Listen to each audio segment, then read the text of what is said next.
Gelene binde gelip göreyim de sen. Al bak buzulup getirtti. Kudalar gelgen de koyardık. Ana bu tam ağaçlarda birbirini suyup çaktırıp kalsatsa biz bayağı aralaştırıp çekende az kazana gelgende bayağı jakşı görgen tamaklı canlı var. Yaptık çok suyup getirdik. Ana o mantı pelmeni suyup al. Pelmeni suyup al mantının balası yer vatasına tat ata yüdönemde. Alamayı bana mal dese kimden alsın dese pelmen dedi. Vay atan orada al bizge tuğan ana alma dedi. Dese ata vay pelmenin balası mantının balası bol boyutta atanın 3 yıldan beri suyla sürüyor. Pelmen de alıp vermezler ben ölüm dedi. Vay kız tuğanlar çakır gegeşelim de bayağı mantı orama katlaman var çok. Vay makke hem ne oldu? Çay çırıklıza bağır get.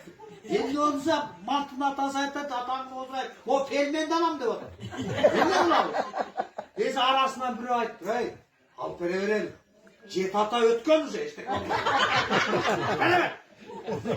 Hep makkeye pelmeni de verip koysa bir cumadayı mantı ayıttı. Ata sıvaydı verir.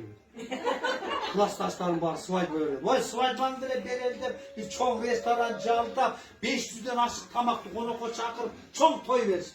Tamadası kime kendi özgür? Banan tamam. Aynen aynen bananda kirukmuş tamada kendi aynen aynen oyun oynatıp söz ver hırtaya kal süyle kal dönen ukmuş aparat ulan bananga ulan bir tamak geletti ay bakayım telefonun taşla biz de toy verelim. O şey toy ayavay sonun bol bağırı make peke baktılı olmadı vaa iyi de bağır taraf etti toy bitkönde bayağı mantının balasını karasa bir Burç'ta restoranda stolda klas taşları beni araşıyor. Ana var gelmeyenler aytattı. Day makiye toy bitkön bas çatal es alalı. Ese mantoy pra bas sen çata ver ben. O klas taşlar getirip koyup çatal. Ese bayağı geç iştaka giyip kutucu organ perme. Ebe çata ver işte çata. Bayağı makiyen kança oturgan belirsiz klas taşlarını uzatıp koyup bar köşeğini çatayın dese.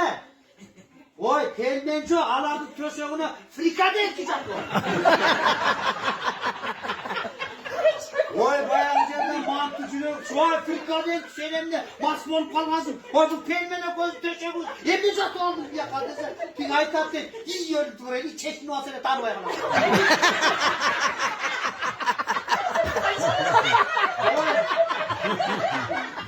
Görse pelme çeşme olsa frikade etkiecek. Yoksa pelmen böyle kızı kay. Çoluğunuza bir eksik kanı katır koyun.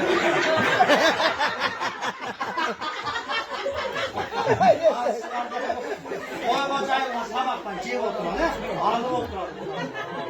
Evimen oynattıran.